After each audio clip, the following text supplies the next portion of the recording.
क्योंकि ऋषि चित्रपट इस वृक्ष के श्राप के कारण इससे मुक्ति नहीं पा सकते। इसलिए मेरे विचार से आपको कोई अन्य विकल्प खोज लेना चाहिए, ताकि आने वाले समय में प्रभु श्री राम के वनवास के क्रम में उन्हें कोई कठिनाई अथवा कष्ट ना हो।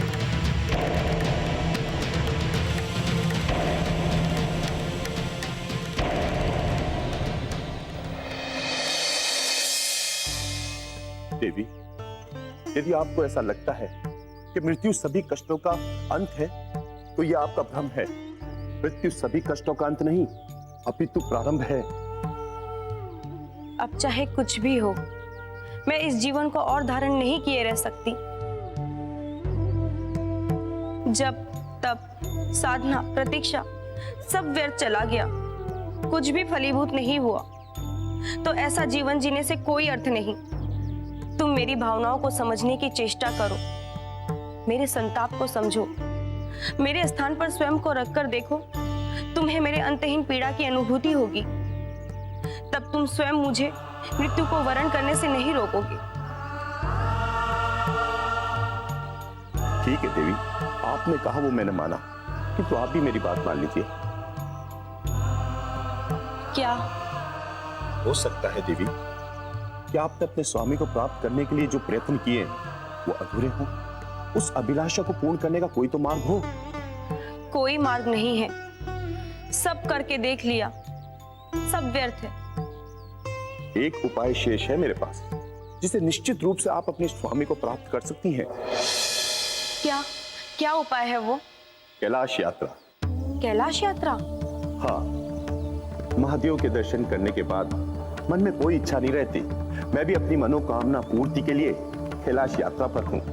आप भी चाहे तो मेरे साथ कैलाश यात्रा पर चल सकती हैं, और मुझे पूर्ण विश्वास है कि आपकी भी मनोकामना अवश्य पूर्ण होगी। वानर, मेरी मनोकांक्षा तो यही थी कि मैं तेरे साथ इस यात्रा पर चलूं, ताकि मैं तेरा अंत कर सकूं। किंतु अब तो तू स्वयं ही मेरे जाल में फंस चुका है।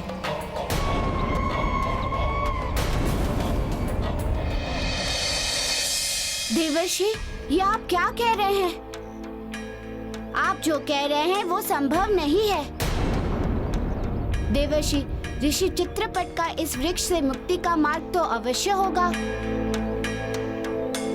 ऋषिवर के अपराध का दंड उन्हें मिल चुका है, और फिर इस वृक्ष के भीतर रहकर इतने वर्षों से जो उन्होंने साधना की है, उससे भी तो उनके पापों का नाश तो हुआ ही होगा। मेरे विचार से अब तक तो वे पवित्र भी हो गए होंगे। इसलिए मुझे तो पूर्ण विश्वास है कि उनके मुक्त होने का मार्ग एक है।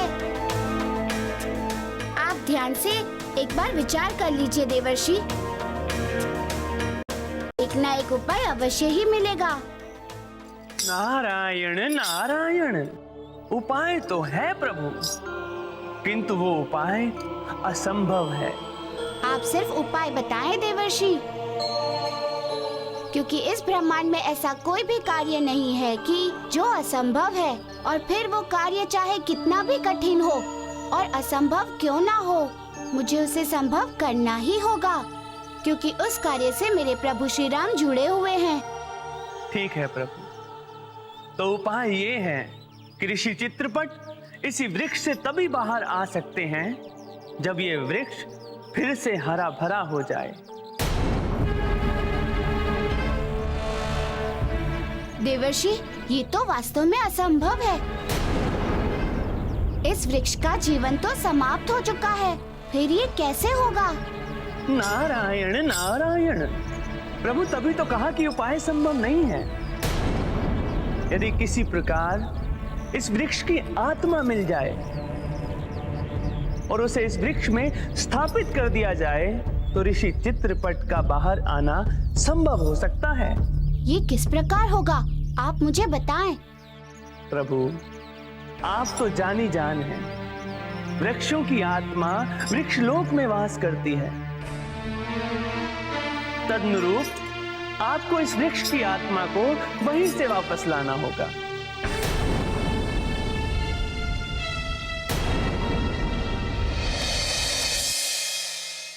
बहुत बहुत धन्यवाद। तुमने मुझे नया जीवन ही नहीं दिया, बल्कि मेरा खोया हुआ विश्वास लौटाया है। तुम्हारा साहचर्य पाकर मैं जैसे फिर से जी उठी हूँ। मेरा धर्म, मेरा कर्म और अपने स्वप्न के प्रति विश्वास लौटाया है। मैं सच में हृदय से तुम्हारी आभारी हूँ। देवी, ये तो मेरा कर्तव्य था। वानर, तुझे नहीं पता कि तू अपने कर्तव्य की पूर्ति करते करते किस प्रकार शूर्पणखा के जाल में बुरी तरह फंस गया है। जो मैं चाहती थी उसे मैंने पा लिया। अपनी झूठी कहानी पर तुझे विश्वास करवा ही दिया। मैं जीत गई वानर, क्योंकि अब पूरे मार्ग में मैं तेरे साथ रहूंगी और समय मिलते ही तेरा वध कर अपना प्रतिशोध पूर्ण करूंगी। देवी, क्या बात है, क्या सोच रही हैं? आइए, महादेव का स्मरण करते हुए कैलाश यात्रा प्रारंभ करें। अवश्य। आइए, चलिए।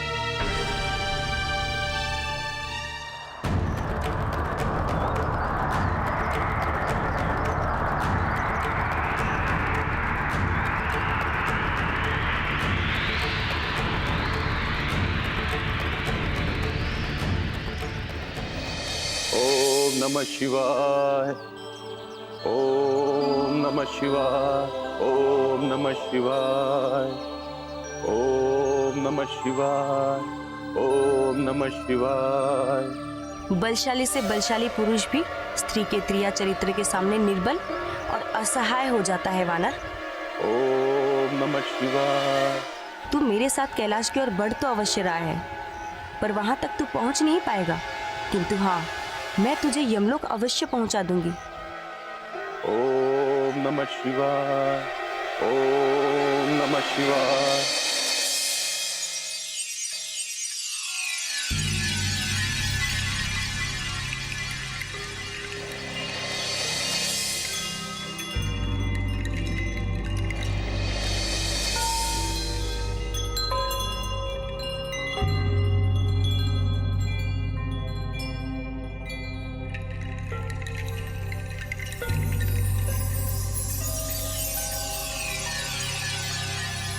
यही है वृक्षलोक। मुझे यही उस वृक्ष की आत्मा प्राप्त होगी जिस वृक्ष में ऋषि चित्रपट बंदी है। मुझे इस लोक के अंदर जाकर उस वृक्ष की आत्मा को खोजना होगा मुझे, तथा ऋषि चित्रपट को मुक्त कराने का प्रयास करना होगा।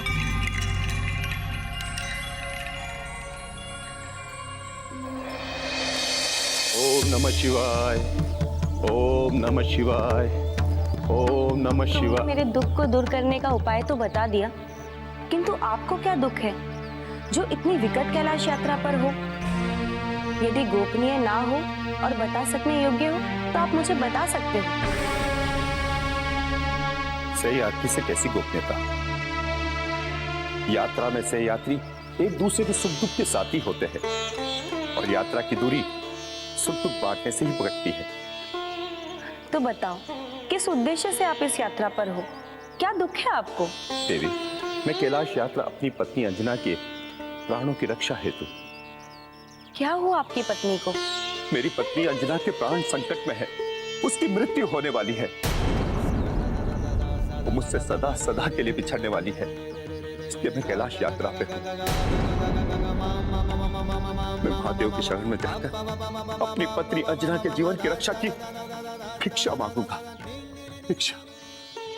आपकी इतनी विकट यात्रा को देखकर कोई भी यह कह सकता है कि आपको अपनी पत्नी से बहुत प्रेम है। हाँ, मैं अपनी पत्नी से बहुत प्रेम करता हूँ। वो मेरे जीवन का आधार है। उसके बिना मैं अपने जीवन की कल्पना भी नहीं कर सकता। अपनी पत्नी से इतना प्रेम करने वाला पहला जीव देख रही हूँ। मैं आपका परिचय जान सकती हूँ? मैं उत्सुक हूँ आपके विषय में विस्तार से जानने का। देवी, आपने मुझ में ऐसा क्या देख लिया? आप साधारण जीव नहीं हैं। जप, तप, बल, आस्था सब कुछ है तुम्हारे पास, इसलिए ऐसा जीव साधारण नहीं हो सकता। आप मुझे अपना परिचय दीजिए। कौन है आप? देवी, मैं अंजन प्रदेश का राजा राजा केसरी हूं। ओह, ये तो हमारा सौभाग्य है कि एक राजा के सानिध्य में मैं कैलाश यात्रा पर हूँ। आपके परिवार में आपकी पत्नी के अतिरिक्त और कौन कौन है? कितनी संतान है आपको? क्योंकि एक राजा के लिए संतान होना अनिवार्य है। संतान होगी तभी तो उत्तराधिकारी बनेगा, राज्य का अस्तित्व रहेगा। सत्य कहा देवी आपने। मेरा एक पुत्र है मारुति, उसका नाम मारुति है। वो बड़ा ही होनहार और बलशाली है। मुझे गर्व है अपने पुत्र पर, गर्व है। ओह, तो यह उस उद्दंड वानर बालक का पिता है जिसने मुझे कुछ समय पहले दंडित किया था।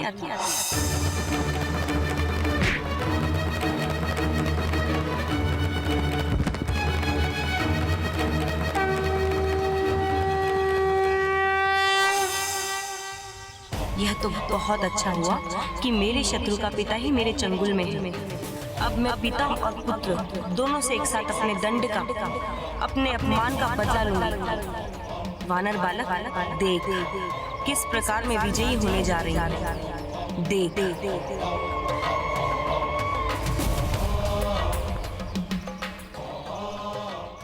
देवी, क्या सोच रही है आप? चलिए।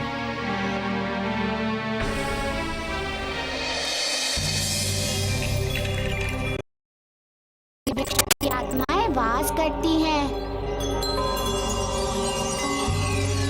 ये सभी आत्माओं का रक्षक है तथा इस पर निवास करने वाली सभी आत्माएं संसार की सबसे पवित्र आत्माएं हैं जो मानव जाति की रक्षा करती हैं। क्योंकि यहाँ इस दृश्य को देखकर ये तो भूल ही गया कि को खोजने आया हूँ। उसे इतनी सारी आत्माओं में खोजूंगा कैसे? आत्माओं की भीड़ में मुझे किस प्रकार पता चलेगा कि कौन सी आत्मा उस वृक्ष की है जिस वृक्ष में ऋषि चित्रपट बंदी हैं? मेरे चुनौतीपूर्ण कार्य में ये पितृवृक्ष मेरी सहायता कर सकते हैं। उन्हें सब पता होगा। उस वृक्ष की आत्मा को खोजने के लिए ये मेरा उचित मार्गदर्शन कर सकते हैं।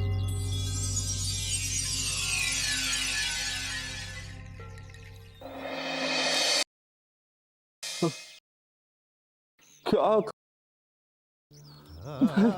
करूं? कैलाश पर गए हुए बहुत समय बीत चुका है।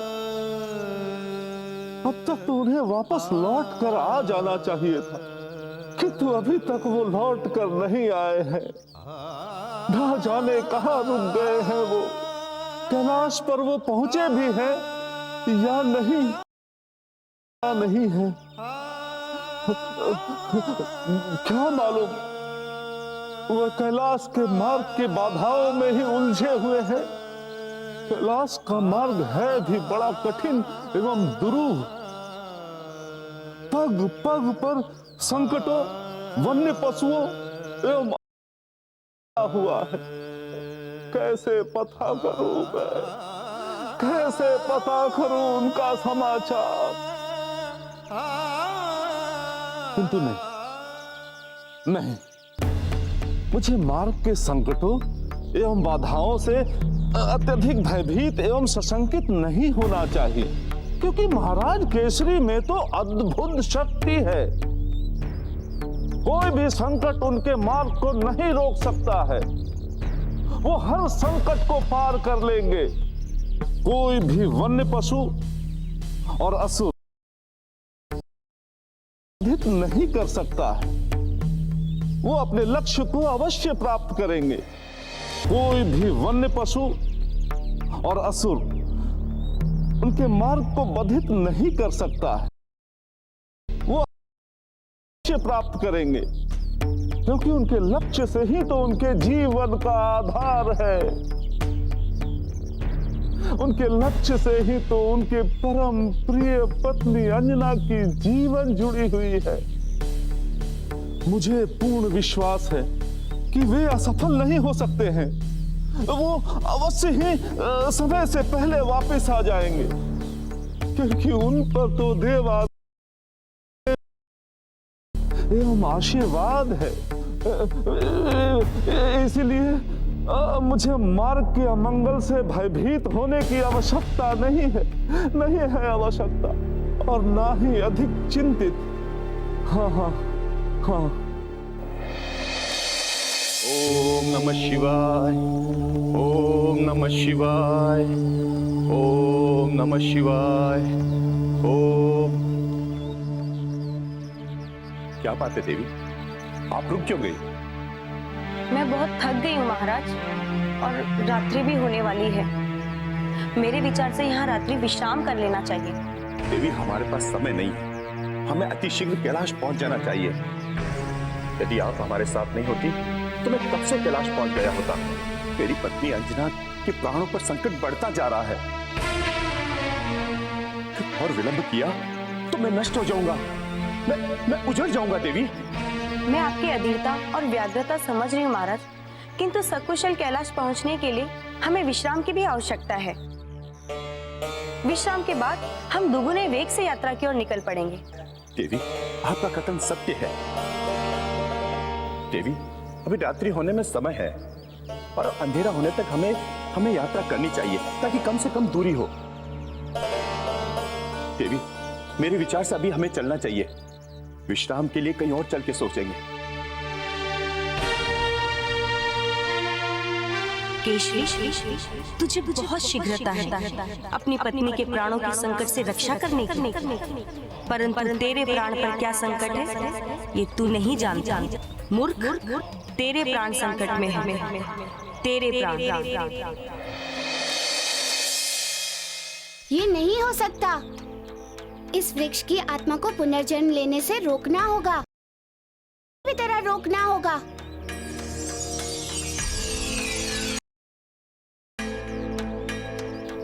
हे वृक्षों के पित्र, हे आत्माओं के रक्षक, मैं केसरी पुत्र मारुति आपका आह्वान करता हूँ।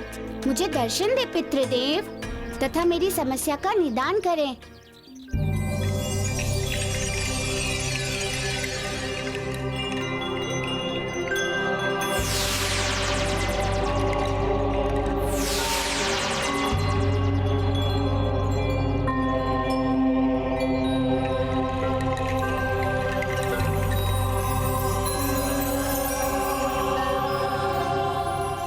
प्रभु, आप?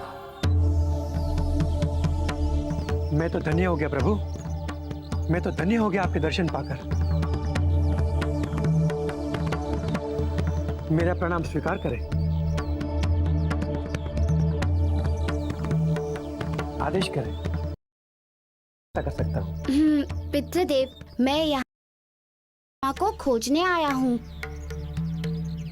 कुछ वर्षों पहले चित्रकूट में एक वृक्ष ने अपनी मृत्यु से पहले ऋषि चित्रपट को एक श्राप दिया था, और उन्हें अपने भीतर बंदी बना लिया। तब से लेकर वो आज तक उसी वृक्ष में बंदी हैं। और अब वो समय आ गया है कि ऋषि को उस वृक्ष से मुक्ति पानी है, किंतु वो मुक्त तभी होंगे जब उस वृक्ष की आत्मा उस वृक्ष में पुनः स्थापित होगी। वृक्ष वापस हरा भरा हो जाएगा। इसी कारण मैं यहाँ उस वृक्ष की आत्मा को लेने आया हूँ। कृपया मुझे बताएं कि उस वृक्ष की आत्मा इनमें से कौन सी है और कहाँ है। क्षमा करें प्रभु, यह कार्य संभव नहीं है। लेकिन क्यों पितृदेव, क्यों संभव नहीं है? क्योंकि उस वृक्ष की आत्मा इस लोक से जा चुकी है।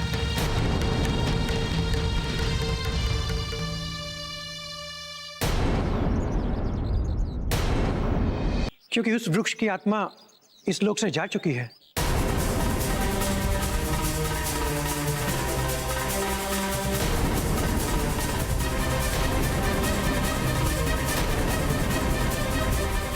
क्या उस वृक्ष की आत्मा यहाँ इस लोक में नहीं है? तो अब कहाँ है वो आत्मा? उस वृक्ष की आत्मा पुनर्जन्म के लिए इस लोक से बाहर जा चुकी है, और उसका पुनर्जन्म किसी भी क्षण हो सकता है।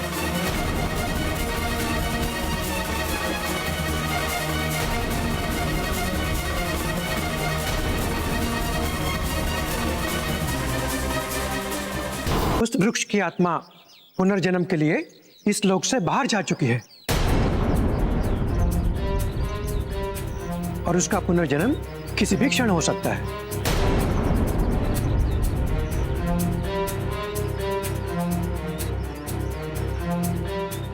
नहीं, ये नहीं हो सकता। यदि ऐसा हो गया तो बहुत भारी अनर्थ हो जाएगा।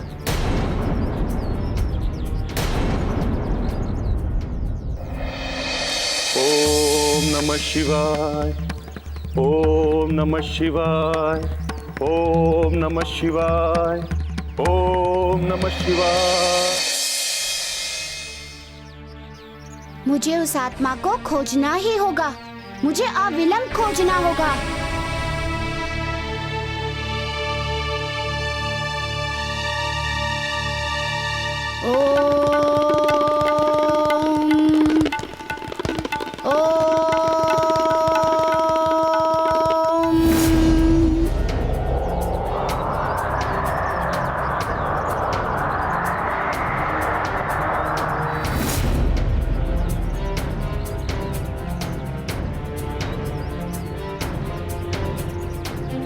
जान गया मैं कि वो आत्मा इस समय कहाँ है और किस लोक की ओर जा रही है।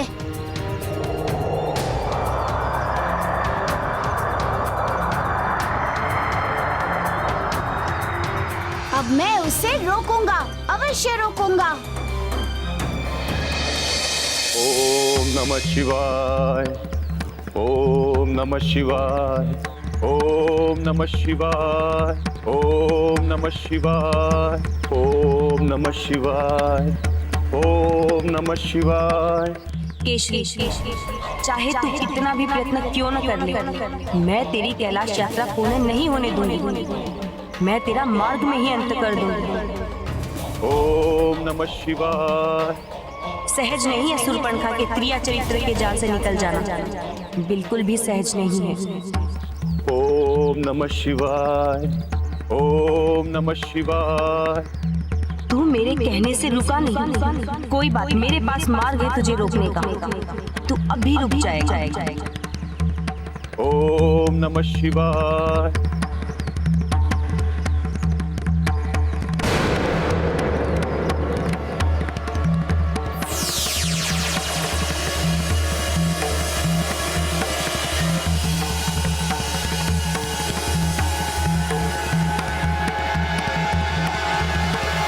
ओम नमः शिवाय।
महाराज, आप ठीक तो है? अब इस निर्जन वन में मैं किसे बुलाऊं सहायता के लिए? किसे पुकारूं? विधाता, ये तूने क्या किया? वो भी उस व्यक्ति के साथ जो इतनी श्रद्धा से और विश्वास के साथ कैलाश यात्रा कर रहा है। अब मैं क्या करूं? क्या प्रभु, यही तेरा न्याय है? मैं कुछ भी नहीं कर सकती क्योंकि मैं असक्त हूँ। देवी, आप चिंतित ना हो। मैं ठीक हूं। बस केवल एक तना पैर पे गिर गया था, मैं हटा दूंगा। आप पर प्रभु भोलेनाथ की दया है, इसीलिए आपको भारी क्षति नहीं हुई और आपकी मृत्यु नहीं हुई। किंतु महाराज, ऐसा लगता है कि आपके पांव में गहरी चोट लगी है, भारी मात्रा में रक्त भी बह रहा है। क्या करूं? कैसे रोकूं इस बहते हुए रुधिर को? मेरी कुछ समझ में नहीं आ रहा, ये कैसी विपदा आ गई है। देवी, रक्त का बहना रुक जाएगा, आप चिंता ना करें।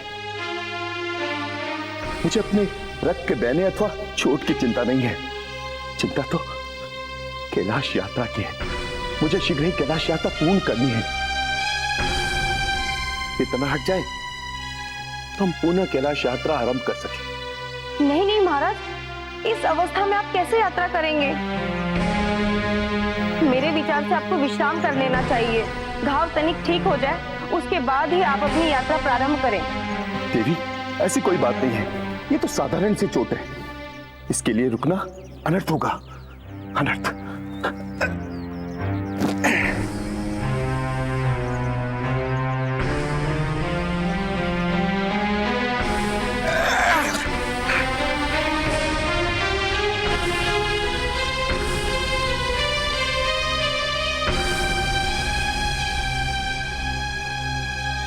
मूर्ख वानर, मैं तेरा अनर्थ करने के लिए तो तेरे साथ हूँ। छल रूप में तेरे पाँव को मैंने अपंग बना दिया।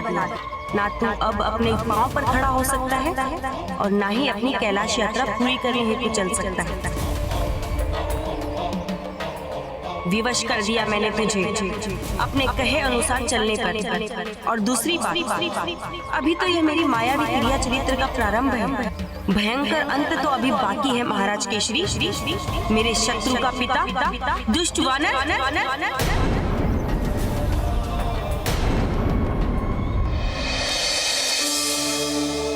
प्रणाम प्रभु। आप यहाँ? कहिए, किस प्रयोजन से मेरा रास्ता रोका? प्रयोजन ये है कि आप पुनर्जन्म नहीं ले सकते। परंतु क्यों प्रभु? मेरा पुनर्जन्म का समय तो हो गया है। नहीं आत्मन, कोई भी आत्मा पुनर्जन्म तब तक नहीं ले सकती जब तक कि वो अपने पिछले जन्म के कर्मों से मुक्त ना हो जाए। मैं कुछ समझा नहीं प्रभु। मैं जो कह रहा हूँ वो आपके पूर्व जन्म के संदर्भ में कह रहा हूँ। जब आप चित्रकूट में एक वृक्ष की योनि में थे, आपने उस समय ऋषि चित्रपट को श्राप दिया था और अब समय आ गया है कि आप अपने श्राप से ऋषि चित्रपट को मुक्त कर दीजिए।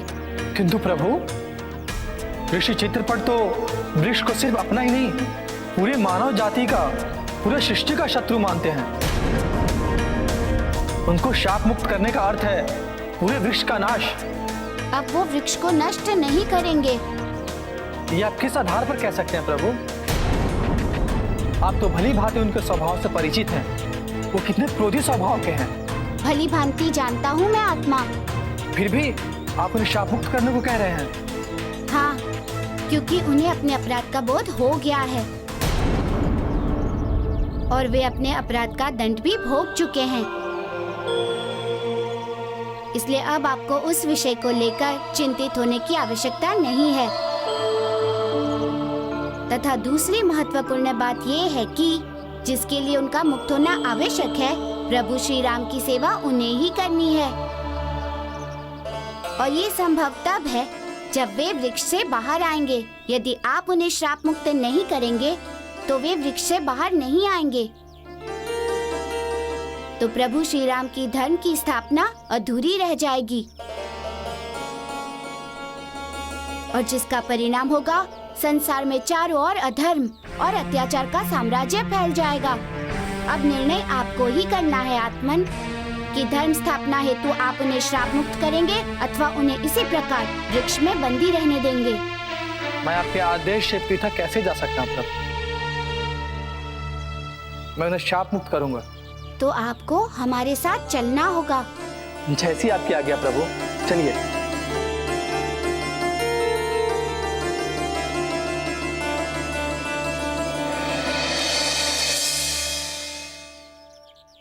महाराज, मैं अभी आपकी चोट के लिए औषधि का प्रबंध करती हूँ। यहाँ जड़ी बूटी मिल जानी चाहिए जिसके सेवन से आप ठीक हो जाएंगे।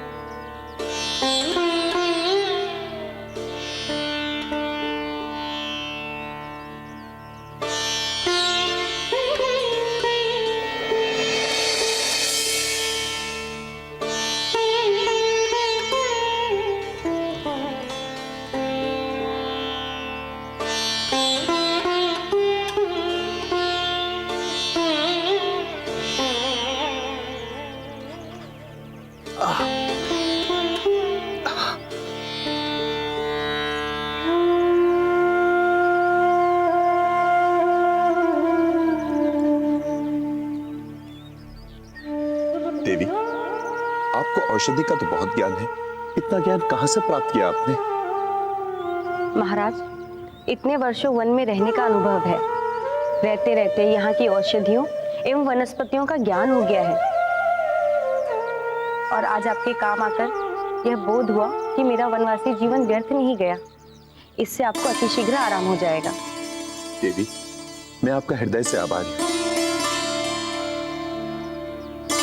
ईश्वर जो भी कुछ करते हैं वो ठीक करते हैं। वो मनुष्य के हित और हित के लिए ही करते हैं। इस कथन को मैंने आज चित्तार्थ होते हुए देख लिया।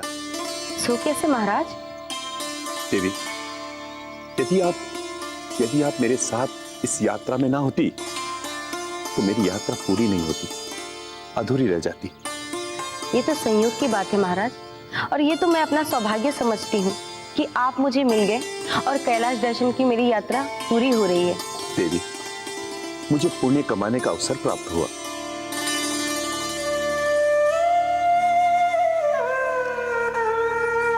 तुझे पुण्य कमाने का अवसर नहीं प्राप्त हुआ है, मुझे अवसर प्राप्त हुआ है अपना प्रतिशोध पूर्ण करने का। देवी, मैं आपकी इस औषधि के कारण पीड़ा में कमी अनुभव कर रहा हूं। संभवतः पीड़ा में कमी होने के कारण मुझे निद्रा सी आ रही है। तनिक में सो जाता हूं। अवश्य महाराज, ऐसी स्थिति में आपको विश्राम की आवश्यकता है। केशरी, निद्रा तुझे तेरी पीड़ा में कमी के कारण नहीं आ रही है। निद्रा आ रही है मेरे द्वारा दी गई अचित बूटी के कारण।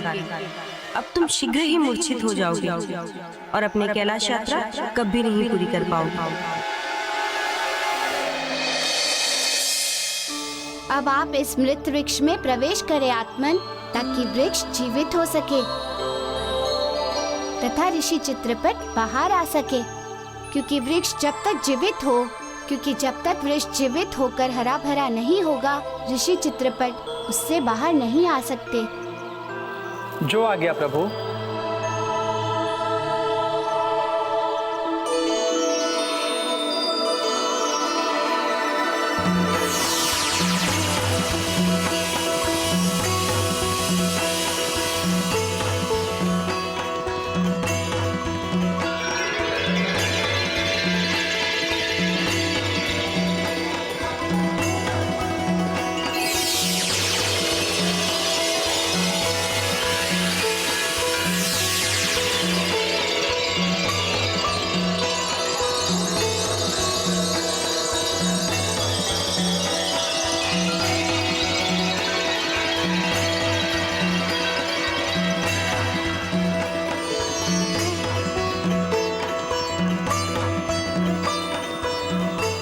हे वृक्ष, आपने मुझे बिल्कुल उचित दंड दिया है।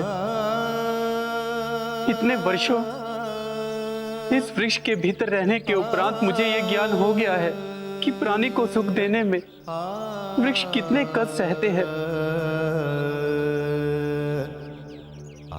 अब मैं अपने पूरे जीवन में कभी भी कोई ऐसा कार्य नहीं करूंगा जिससे जाने अथवा अनजाने में किसी भी वृक्ष को किसी भी प्रकार की क्षति हो।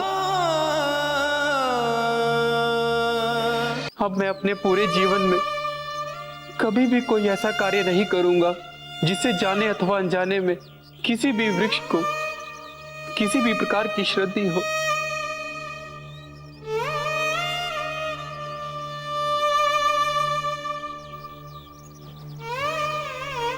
प्रभु,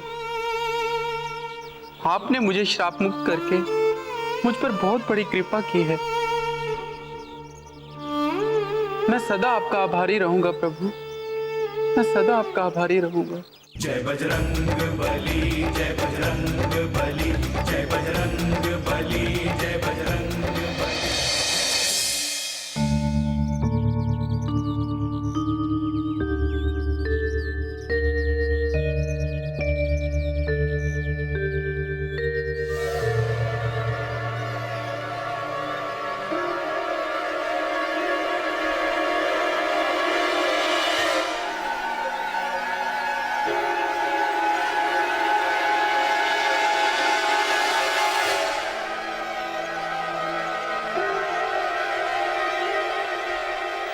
कि मैं कहां हूं? कौन सा स्थान है ये? मैं तो कैलाश यात्रा के मार्ग पर था। फिर इस कुटिया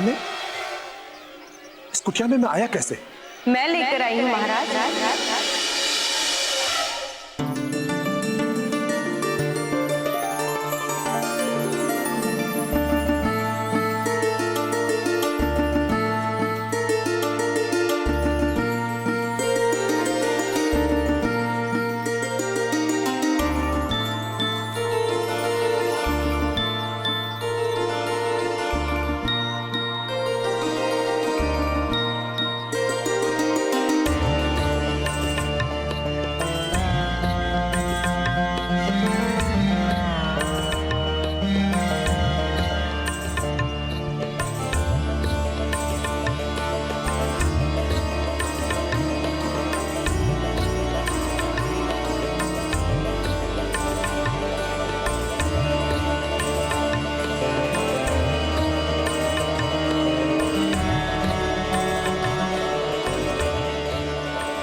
आप अचेत हो गए थे।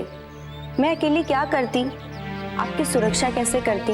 सो ऋषियों की सहायता से मैं आपको यहाँ लेकर आई हूँ। अब आप कैसा अनुभव कर रहे हैं? हाँ देवी, मैं सकुशल हूँ। आप आश्चर्यचकित हो रहे हैं? हाँ, अचानक आपका ये रूप देखकर मुझे घोर आश्चर्य हो रहा है। सन्यासी से रूप बदलकर आप ये? हाँ, इसलिए त्याग दिया क्योंकि जिस उद्देश्य से मैंने उस वेश को धारण किया था वो उद्देश्य अब पूर्ण हो गया है। उद्देश्य पूर्ण हो गया? मैं कुछ समझा नहीं। आपके स्वप्न के स्वामी? जी महाराज, मेरे स्वप्न के स्वामी मुझे मिल गए हैं। देवी, ये तो बहुत ही प्रसन्नता की बात है। कौन है महापुरुष और कहाँ है? मेरे सामने।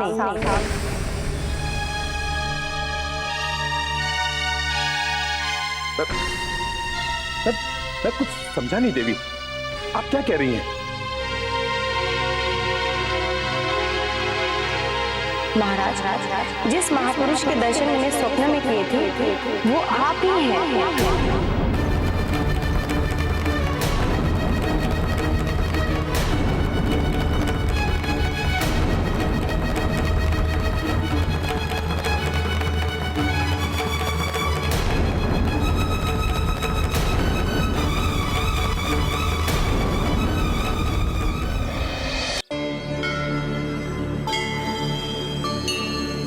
हे वृक्ष, आपने ऋषि चित्रपट को श्राप से मुक्त करके प्रभु श्री राम का एक बहुत बड़ा कार्य संपन्न किया है। आपका ये सहयोग मैं सदैव अपने स्मरण में रखूंगा।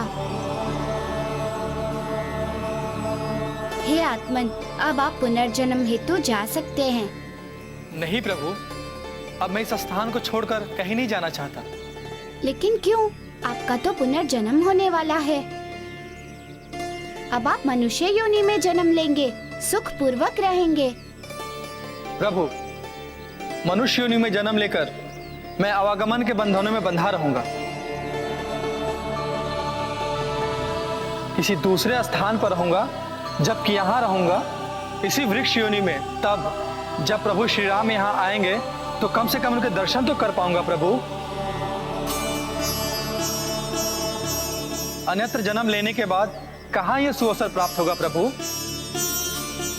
इसीलिए मैं यहीं रहूंगा। और प्रभु, आपसे विनती है, जब श्री राम यहाँ पधारें, उनके निवास के लिए आप जो कुटिया बनाए इसी स्थान पर मेरे समीप ही बनाए। ताकि जब तक प्रभु यहाँ रहे उनका दर्शन मुझे मिलता रहे।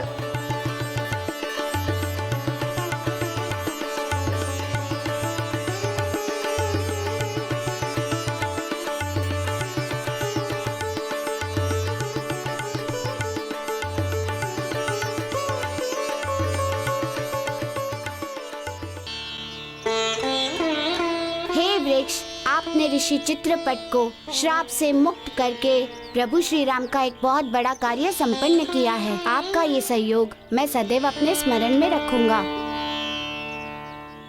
हे आत्मा, अब आप पुनर्जन्म हेतु जा सकते हैं। नहीं प्रभु, अब मैं इस स्थान को छोड़कर कहीं नहीं जाना चाहता। लेकिन क्यों? आपका तो पुनर्जन्म होने वाला है। अब आप मनुष्य की योनि में जन्म लेंगे, सुख पूर्वक रहेंगे। इसी स्थान पर मेरे समीप ही बनाए, ताकि जब तक प्रभु यहाँ रहे उनका दर्शन मुझे मिलता रहे।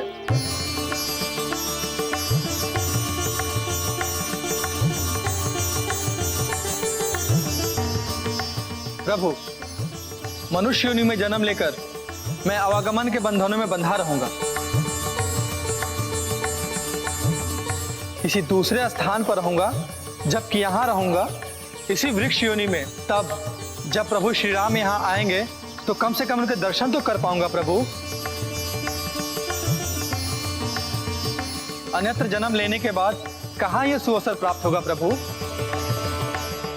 इसलिए मैं यहीं रहूंगा, इसीलिए मैं यहीं रहूंगा। और प्रभु, आपसे विनती है, जब श्री राम यहाँ पधारे उनके निवास के लिए आप जो कुटिया बनाए इसी स्थान पर मेरे समीप ही बनाए,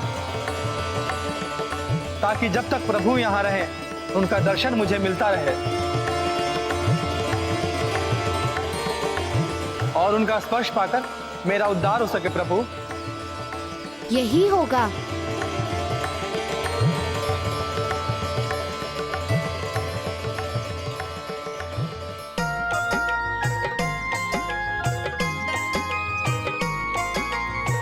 हनुमान बलवान बाल भगवान, महिमा अनंत जग सृष्टि गुण गायो है। महाशक्ति दिव्य शक्ति ऐसो महावीर शक्ति, देखी देखी वैरिणी को अंतर कपायो है। अंजलि को लाल लाल लाल गाल, क्रोधवंत को न समझ पावे भ्रुकुटी चढ़ायो है। बाल हनुमान महाकाल भगवान धाय, वैरिणी के अंत है तू गदा को उठायो है। वैरिणी के अंत है तू गदा को उठायो है। वैरिणी के अंत है तू गदा को उठायो है।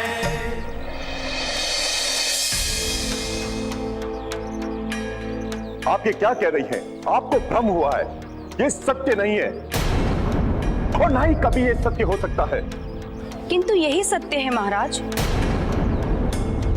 मैं आपको कैसे विश्वास दिलाऊं कि आपके दर्शन से ही मेरा स्वप्न सत्य हुआ है। देवी, आप मेरी बात सुनिए, आपको बहुत बड़ा भ्रम हुआ है।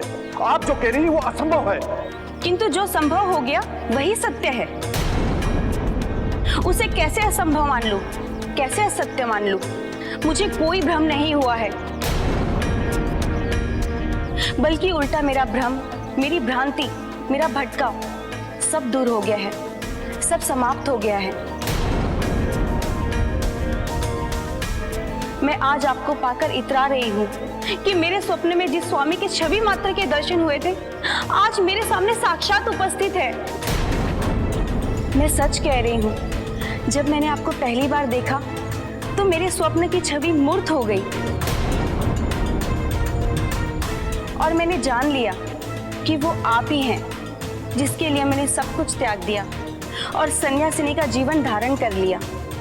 मैं प्रभु को धन्यवाद देती हूँ कि उन्होंने मेरे तप, त्याग और प्रतीक्षा का सुखद प्रतिसाद मुझे दिया है। और अब मुझे पूर्ण विश्वास हो गया कि ईश्वर ने मेरी तपस्या से प्रसन्न होकर ही आपको यहाँ भेजा है। अन्यथा यहाँ इस निर्जन वन में कहाँ कोई आया था? आप ही क्यों आए इतने वर्षों बाद? देवी, आप जो कह रही हो बिल्कुल सत्य नहीं है, बिल्कुल निराधार है। देखिए, कभी कभी मनुष्य निराशा में डूबे होने के कारण भ्रम को भी सत्य मान लेता है और वही स्थिति आपकी है। स्त्री और पुरुष में यही एक मूलभूत अंतर है। आप जिसे भ्रम समझ रहे हो, मैं उसे विधि का विधान समझ रही हूँ, ईश्वर का वरदान समझ रही हूँ। आप स्वयं को मेरे स्थान पर रखकर देखिए, आपको स्पष्ट हो जाएगा कि जो मैं कह रही हूँ वो कितना सत्य है और कितना असत्य।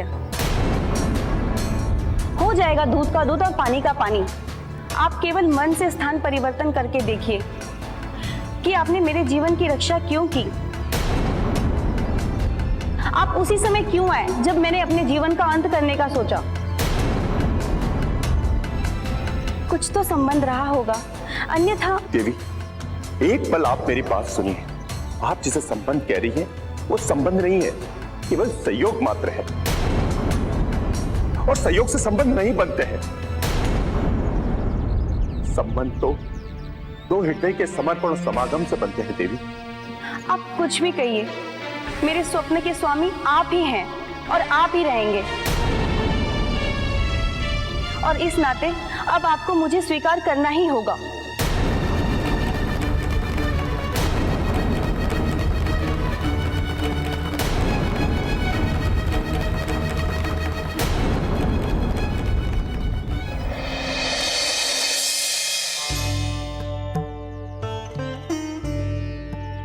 प्रभु, मैंने अपने जीवन में बहुत बड़ा अपराध कर लिया है, जिसका कोई भी प्रायश्चित नहीं। मेरा जब तब साधना सब भ्रष्ट हो गया, व्यर्थ हो गया, वो भी मात्र मेरे क्रोध के कारण। दोस्त वृक्ष, तेरे कारण मेरे जैसे ना जाने ही कितने ऋषियों तथा सामान्य पथिकों को प्रतिदिन कष्ट होता है। कभी इस वृक्ष के कांटों से, कभी इस वृक्ष की लताओं से, तथा इन वृक्षों में से तो कुछ वृक्ष नरभक्षी वृक्ष के समान हैं, जो आसपास आने जाने वालों का आहार बनाते हैं। तथा मेरे विचार से इन सभी वृक्षों को जीवित रहने का कोई अधिकार नहीं है।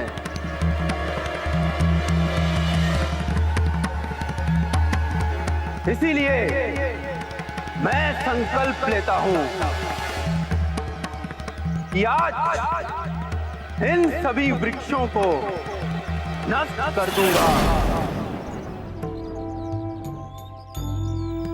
मुझ अधार्मिक व्यक्ति को तो अब जीने का कोई अधिकार ही नहीं है। ज्ञान का ढोंगी था मैं, तभी तो अज्ञानी जैसा कार्य कर बैठा, प्रकृति के मित्र को ही सृष्टि का शत्रु बना बैठा।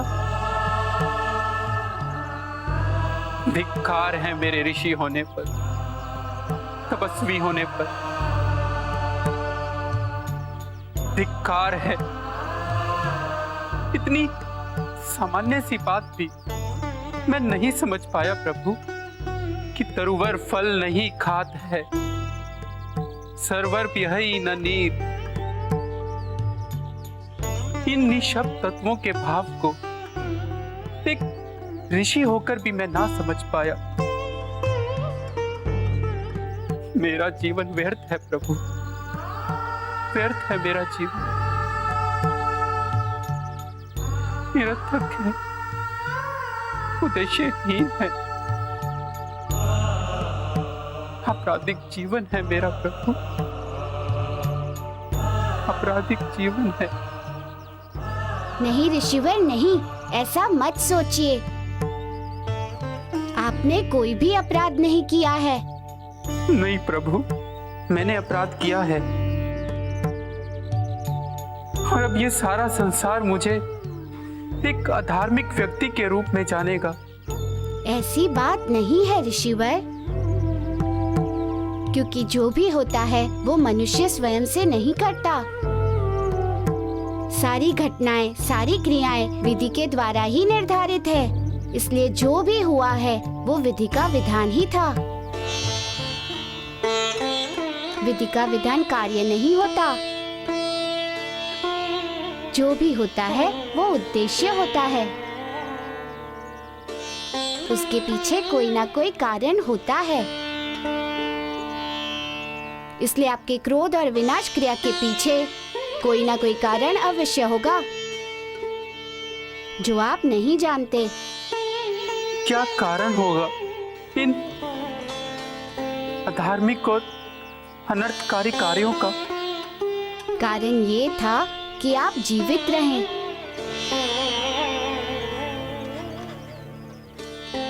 मैं समझा नहीं प्रभु। ऋषिवर, आपने अपने इसी कार्य के कारण वृक्ष में बंदी होकर इतने दिनों तक जीवित रहे, ताकि जब उचित समय आए तब आप मुक्त हो और प्रभु श्री राम की सेवा कर उनका कार्य कर सके। क्या ये मेरे लिए नियत है प्रभु? हाँ ऋषिवर, इसलिए अपने हृदय से अपराध बोध का बोझ हटा दीजिए। आप बिल्कुल निरपराध हैं।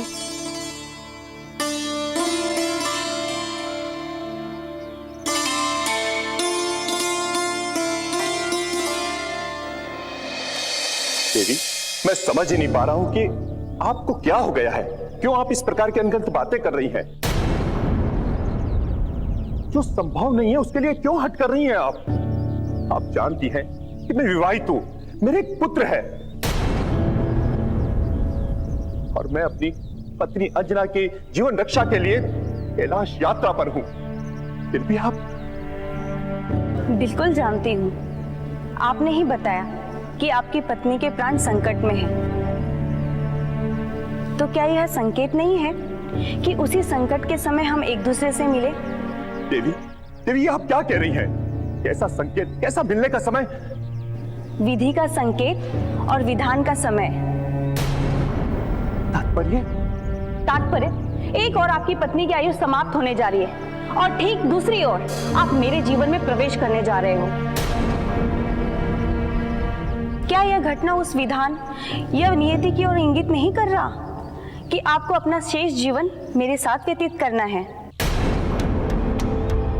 स्वामी, नियति ने आपको अंजना की जीवन की रक्षा के लिए नहीं बल्कि मेरे साथ जीवन व्यतीत करने के लिए भेजा है। बस देवी बस, अपनी वाणी को विराम दीजिए। मेरी पत्नी अंजना अभी जीवित है और मैं उसे कुछ नहीं होने दूंगा और उसे कुछ नहीं होगा, कुछ नहीं होगा देवी, समझिए आप।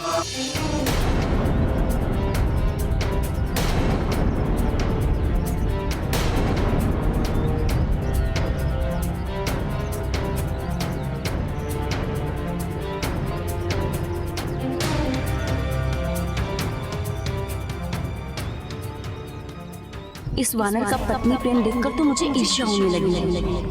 पहले तो मैं इसे मारना चाहती थी, किंतु अब तो मैं इस पर मोहित हो गई हूँ। केसी, अब मैं तुझे अपने से दूर कहीं नहीं जाने दूंगी, कहीं भी नहीं। तुम्हारी पत्नी प्रेम ने मेरे भीतर भी प्रेम की धारा बहा दी। प्रभु, आपने न केवल मुझे वृक्ष के बंध से मुक्त किया बल्कि अपने सत्य और ज्ञान के आलोक से मुझे मेरे अपराध बोध से भी मुक्त किया। यदि आपने मेरा मार्गदर्शन ना किया होता तो मैं सदा स्वयं को ही दोषी मानता रहता और स्वयं को कभी भी इस अपराध से मुक्त ना करा पाता। प्रभु, जिस प्रकार आपने मुझे मेरे अपराध बोझ से मुक्त किया है उसी प्रकार मुझे इस जीवन मरण के चक्कर से मुक्ति पाने का उपाय बताएं, क्योंकि जीवन तो पूरा हो गया। अब मोक्ष के द्वार पहुंचने की आकांक्षा है। ऋषिवर, आप मोक्ष के मार्ग पर ही अग्रसर हैं। आपको अपने मोक्ष के लिए यही प्रतीक्षा करनी होगी।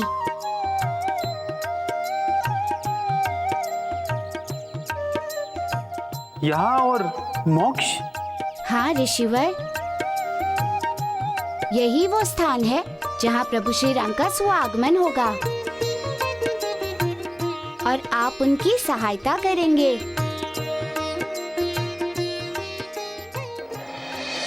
और आप उनकी सहायता करेंगे।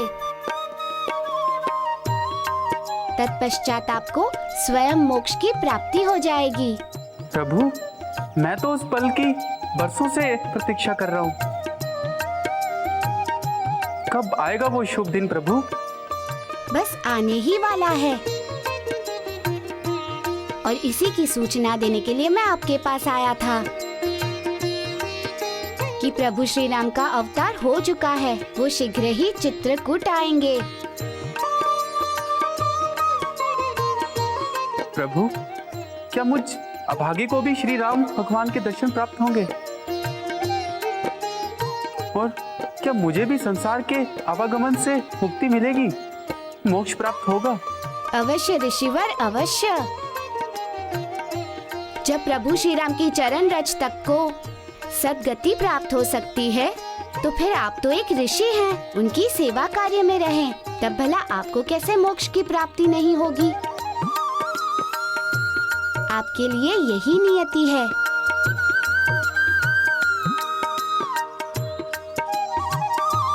धन्यवाद प्रभु, बहुत बहुत धन्यवाद।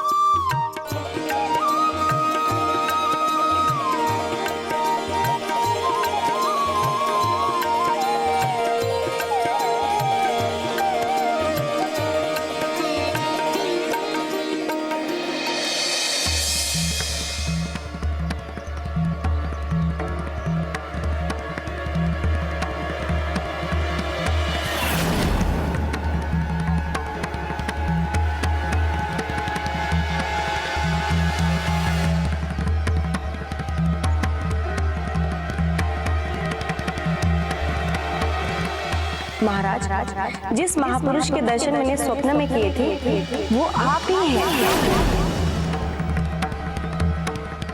रुक जाइए महाराज, महाराज रुक जाइए, रुक जाइए महाराज, महाराज रुक जाइए, रुक जाइए महाराज।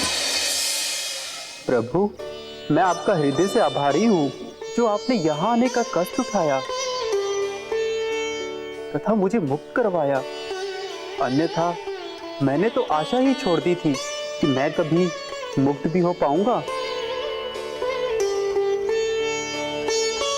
ऋषिवर, मेरे प्रभु श्री राम के कार्य में किसी भी प्रकार की कोई बाधा आए, वो मेरे लिए सहनीय नहीं है।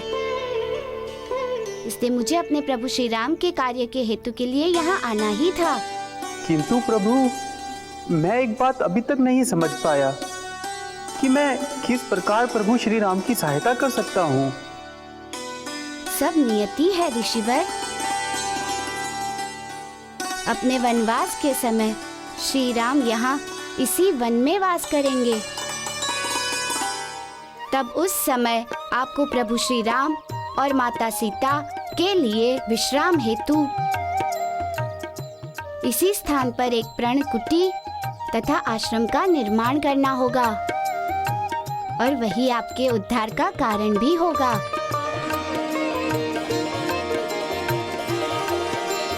जो आज्ञा प्रभु।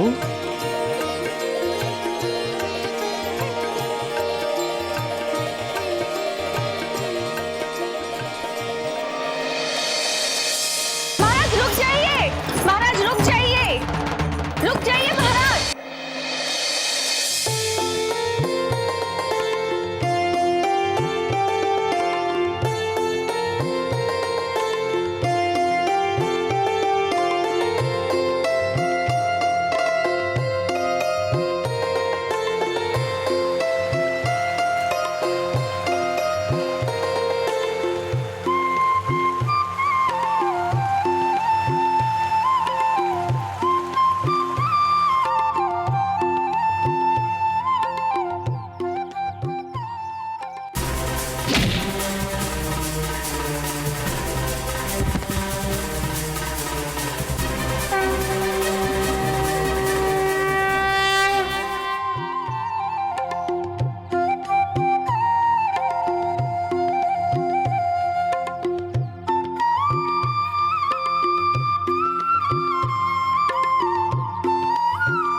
जय जय जय बजरंग बली, जय बजरंग बली, जय जय जय जय बजरंग बली, जय बजरंग बली, जय जय जय जय बजरंग बली, जय बजरंग बली, जय जय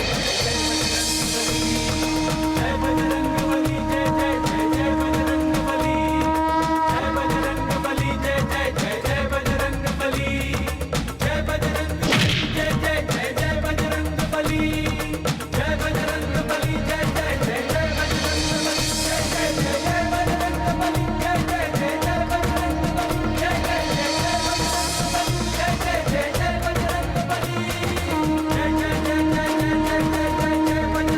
बली, जय जय जय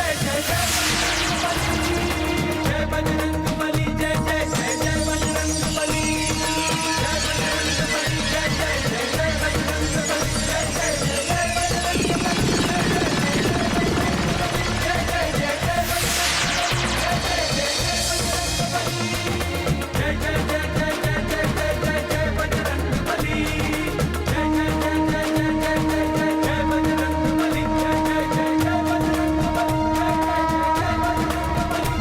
जय बजरंग बली, जय जय जय जय रुक जाइए महाराज, महाराज रुक जाइए, रुक जाइए महाराज, मेरी बात तो सुनिए। हट जाइए मेरे बात से, मुझे आपकी कोई बात नहीं सुननी। ठीक है, मत सुनिए मेरी बात, किंतु पहले ये बताइए कि मेरा अपराध क्या है? क्या प्रेम करना, प्रतीक्षा करना अपराध है? क्या हृदय की बात कहना अपराध है? क्या सत्य कहना अपराध है? यदि ये अपराध है तो हाँ, मैं अपराधिनी हूँ, किंतु मैं यह जानती हूँ कि आप एक राजा हैं और उचित न्याय करेंगे, सत्य को सत्य कहेंगे और सत्य को सत्य मानेंगे। ये सत्य नहीं है देवी। किंतु यह असत्य भी नहीं है। यदि नियति को असत्य ठहराना होता तो वो आपसे मुझे क्यों मिलवाती? यदि विधि को यह असत्य ठहराना होता तो आपको मेरे जीवन की रक्षा के लिए नहीं भेजती। बोलिए, उत्तर दीजिए स्वामी, मेरी बातों का कोई उत्तर है आपके पास? मैं जानती हूं नहीं है।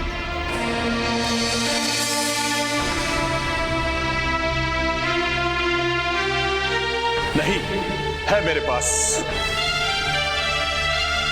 आपकी बातों का उत्तर है मेरे पास। मैंने आपके जीवन की रक्षा करके अपने धर्म, अपने कर्तव्य का पालन किया है, इसके अतिरिक्त कुछ नहीं है। एक विवेकशील जीव का धर्म होता है एक जीव की रक्षा करना, और मैंने किया है। अब आप मेरे मार्ग से जाइए और मुझे कैलाश यात्रा की ओर जाने दीजिए।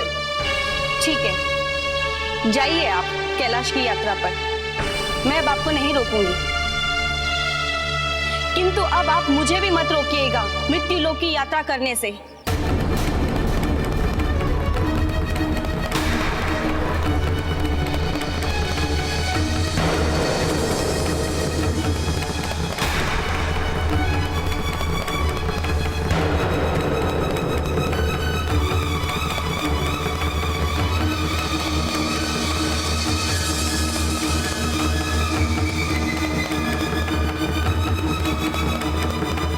ये कोई साधारण स्त्री नहीं है, जब से मुझे मिली है भ्रमित किए जा रही है।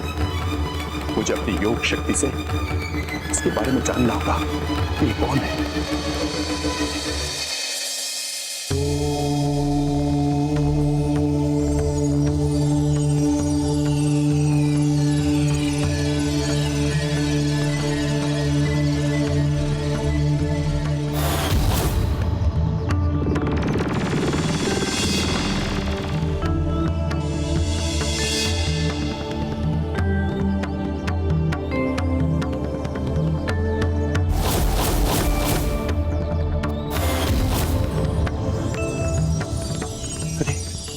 तो स्वप्न का है, मेरा संदेह सही था।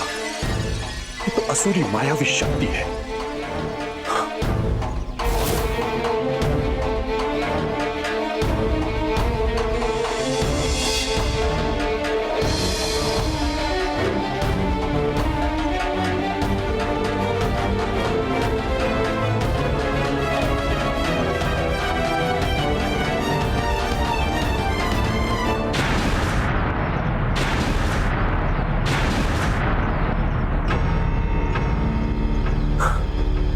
अपने जीवन को। एक असुरनी का जीवन त्याग देना ही इस संसार के लिए हितकारी होगा। यदि तुम अपना जीवन को नहीं त्यागोगी, मैं तुम्हारा जीवन समाप्त कर दूंगा,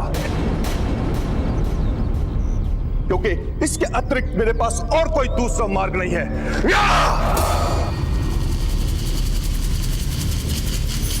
देख लूंगी मैं वानर तुम्हें, देख लूंगी, नहीं छोड़ूंगी वानर मैं तुम्हें।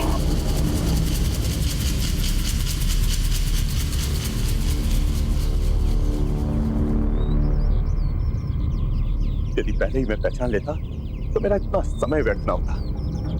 मुझे शीघ्र ही कैलाश यात्रा करनी होगी, शीघ्र ही।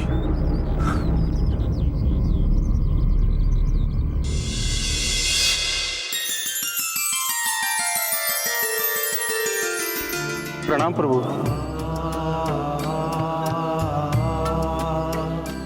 मेरे लिए क्या आज्ञा है प्रभु? ऋषिकुट, आप यहीं रह के प्रभु श्री राम के रहने की व्यवस्था करेंगे तथा इस कार्य में श्री चित्रकूट आपकी सहायता करेंगे।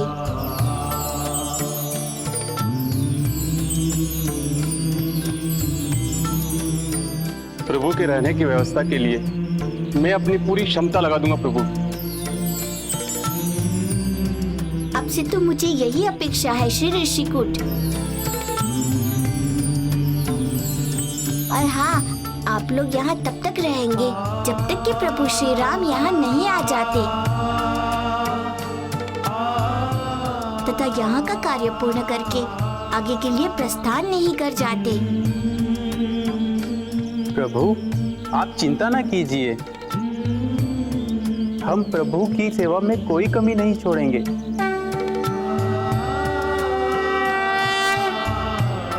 ये स्थान इस संसार में ऋषि चित्रकूट के नाम से प्रसिद्ध होगा।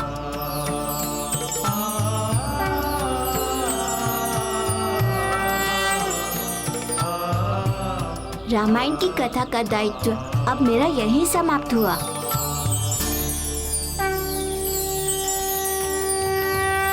आइए और मेरे साथ बोलिए जय श्री राम। जय श्री राम। क्योंकि उन्हीं के जब तप से इस संसार का कल्याण होगा। जय श्री राम। जय श्री राम। जय श्री राम।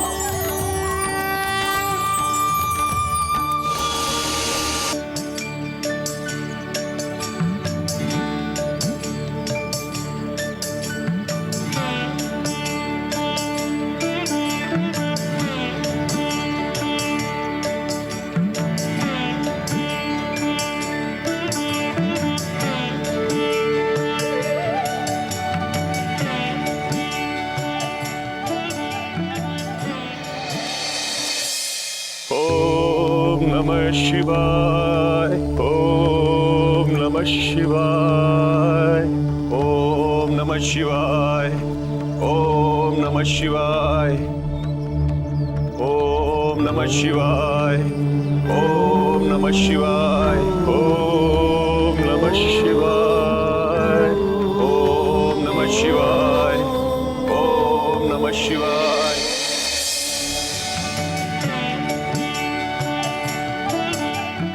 अब मुझे प्रभु श्री राम की भक्ति में लीन होना चाहिए।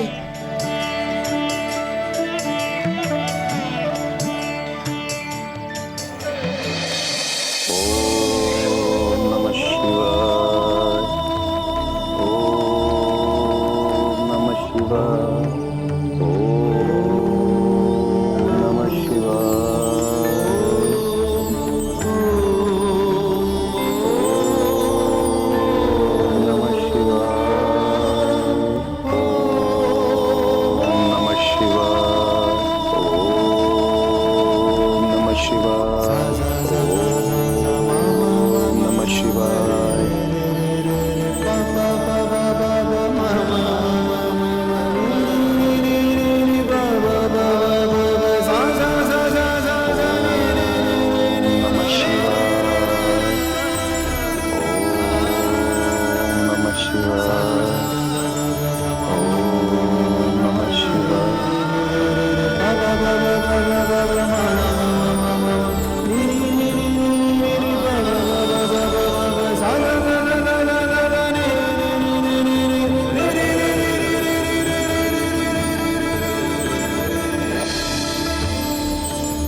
नमः शिवाय, ओम नमः शिवाय, ओम नमः शिवाय, ओम नमः शिवाय, ओम नमः शिवाय, ओम नमः शिवाय, ओम नमः शिवाय, ओम नमः शिवाय, ओम नमः शिवाय।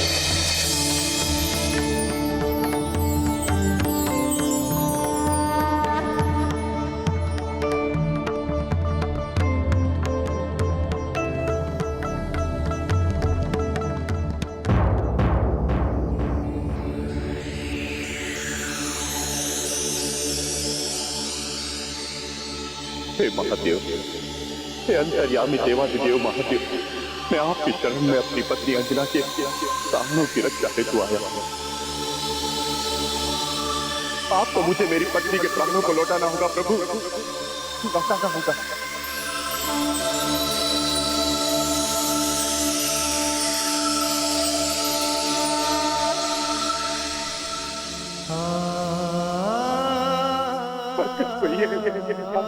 प्रकट होइए। यदि आज आप प्रकट नहीं हुए, यदि आज आपने दर्शन नहीं दिए, तो मैं यही आपके चरणों में अपने प्राणों का त्याग कर दूंगा, अपने जीवन को समाप्त कर दूंगा।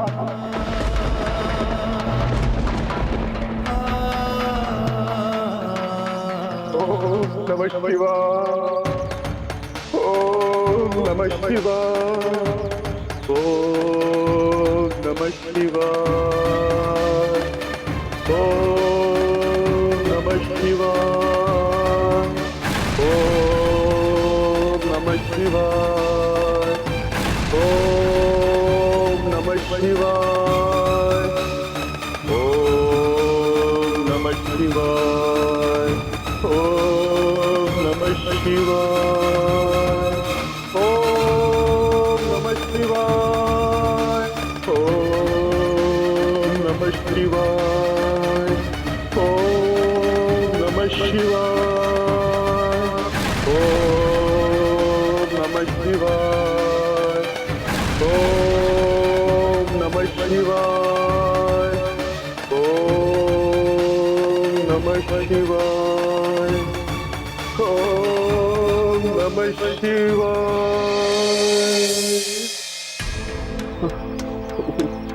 क्या करूं मैं क्या करूं? महाराज केसरी को कैलाश पर गए हुए बहुत समय बीत चुका है। अब तक तो उन्हें वापस लौट कर आ जाना चाहिए था, किंतु अभी तक वो लौट कर नहीं आए हैं। ना जाने कहाँ रुक गए हैं वो। कैलाश पर वो पहुंचे भी हैं या नहीं, ये भी पता नहीं है। क्या मालूम, वो कैलाश के मार्ग के बाधाओं में ही उलझे हुए हैं। कैलाश का मार्ग है भी बड़ा कठिन एवं दुरूह। पग पग पर संकटों, वन्य पशुओं एवं असुरों से घिरा हुआ है। कैसे पता करूं मैं, कैसे पता करूं उनका समाचार? किंतु नहीं, मुझे मार्ग के संकटों एवं बाधाओं से अत्यधिक भयभीत एवं सशंकित नहीं होना चाहिए, क्योंकि महाराज केसरी में तो अद्भुत शक्ति है। कोई भी संकट उनके मार्ग को नहीं रोक, वो हर संकट को पार कर लेंगे। कोई भी वन्य पशु और असुर उनके मार्ग को बाधित नहीं कर सकता। वो अपने लक्ष्य को अवश्य प्राप्त करेंगे। ओम राम रामाय नमः, ओम राम रामाय नमः, ओम राम रामाय नमः, ओम राम रामाय नमः, ओम राम रामाय नमः, ओम राम रामाय नमः। ओम नमः शिवाय, ओम नमः शिवाय, ओम नमः शिवाय, ओम नमः शिवाय, ओम